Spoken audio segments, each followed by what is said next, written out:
Here with more information is Dennis Thompson, who developed the ARP wave system.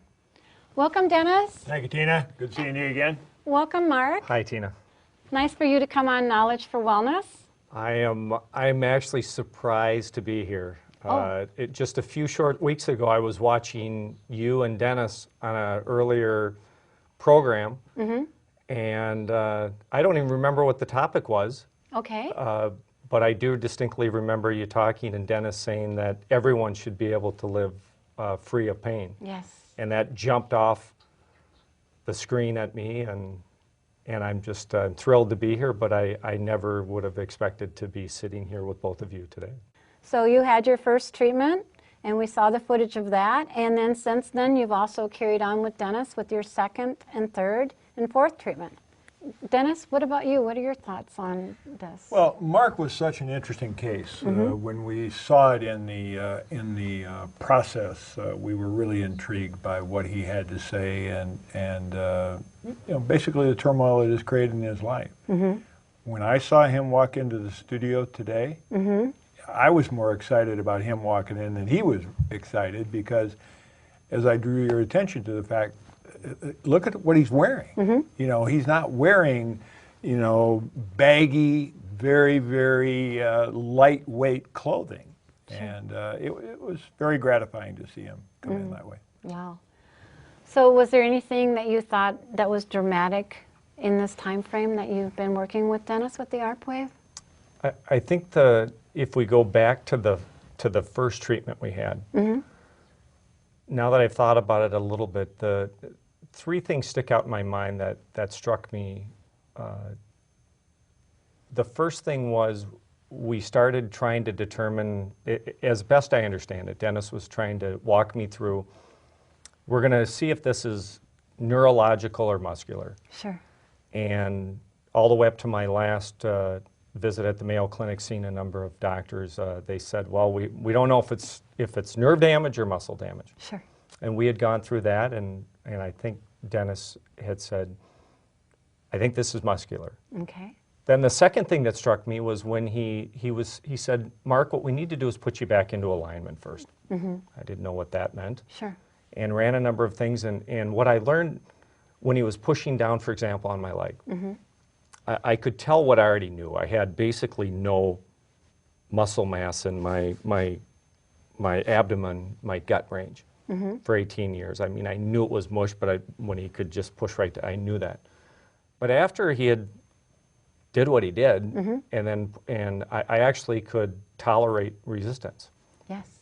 And then the third thing that struck me or blew me away was when we actually had the pads on, and we had one right on my abdomen or my stomach, right where my brain is telling me my pain is. Right.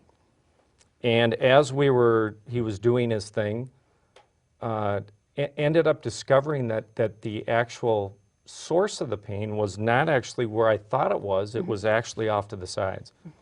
And I haven't seen any of the footage, but I probably jumped pretty good, because the pain when those pads were moving across, like my love handles, was pretty intense. Yes. And it just struck me as 18 years of Dennis saying, yes, there's pain, but it really, we're trying to get to the source of what's going on. And it really isn't, that's where everything's collecting. Right.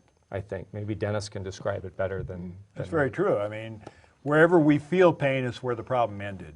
So if you do an MRI, you do an X-ray, you do any type of medical test, all that tells you is where the problem ended. Well, everybody knows where the problem ended because that's where the symptoms are. Right.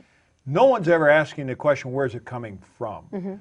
And in Mark's case, it was so unique because he was getting a neurological signal to keep his muscles in a concentric contraction, so tight. And he couldn't have any type of pressure or force on his stomach without experiencing a great amount of pain. Right. After the first treatment, we had him doing sit-ups he hadn't done for 18 years. Yeah, we saw that. Without pain. So it was fantastic. Now your pain level, obviously, when you were coming in, you couldn't even wear tight pants. So your pain level at that point was on a constant basis. I'll have a pain level of about a 3. Okay, That's kind of a constant, chronic, dull, aching pain. okay, As long as I was wearing loose-fitting clothes, shorts, cargo pants, etc., I just tolerated it. I lived with it. yes, As soon as I put any pressure on for a sustained period, then it would shoot up right away. okay, So I've gone from a 3 constant without any pressure. Now it's been lowered. I'm guessing now it feels like it's maybe a 1 to 1.5. But I really can't tell, because I can't tell if that's muscular workout fatigue or if it's still a little. I guess I can't honestly say for sure. But I'm only 4 treatment. Hopefully by the end we'll be at 0. yeah. So let me ask you this. When you cinch up your pants, what's it feel like? Right now I don't feel any pain. Prior to meeting me, what did it feel like? I would not. I'd have to. Well, there you go. I'd have to loosen these. I would not be able to sit here. What part of this are you missing? I'm still. It's the 18 years of the synapses aren't probably firing, or I'm behind the curve. And what did Mayo tell you it was? What did the Mayo Clinic, the epicenter of medicine in this country, what did they say it was?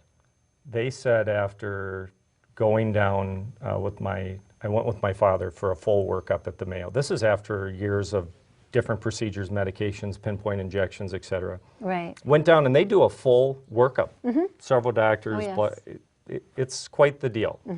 Long and the short of that, at the end, the final neurologist said that you have muscle or nerve damage in the lining of the outer lining of your stomach. The best I can do for you is to do surgery on your nerves. And Here's the catch, Mark. He said, could get better. But then he said if the nerves grew back incorrectly, it could be much worse. Okay. And he basically said, looks like you can live and move and do most of your daily activities. And if I were you, I would basically learn to live with and not take the chance. And that, up until seeing the episode of Knowledge for Wellness that you and Dennis did, I had basically done that for years. Wow. So to recap, you went to the Mayo, but then your level of pain now, which was at a 3 unless you put pressure on your stomach, is at a 1? it's probably, I'd say, a 1 or 1.5, call it 4 sessions into it. Yeah. Now, to me, that's a great quality of life, much better quality of life. You can wear nice looking dress pants that you're wearing today, along with you don't have to do the same wardrobe every day. Well, this is the first time I've tried it. Oh, okay. And we're going to get him to play golf. We're going to get him to swing a golf club after treatment number 5. He'll be swinging a golf club without pain. Okay, well, we'll have to videotape that. So, Absolutely. Yes. Wow. Well, thank you so much for this insight on this. And if you'd like more information, please contact www.arpwave.com. And I look forward to having you view other shows of Knowledge for Wellness and visit my website at www.knowledgeforwellness.com and let me know where you viewed my show.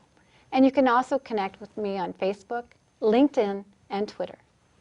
And the mission of Knowledge for Wellness is to inform viewers on health issues, to expose, educate, and make viewers aware, to enhance themselves and their loved ones for a better quality of life. And I hope we have provided you with more knowledge to benefit you and your loved ones. So until next time, be well and goodbye. Thank you so much, Mark. Thank you. And Dennis, always. Always.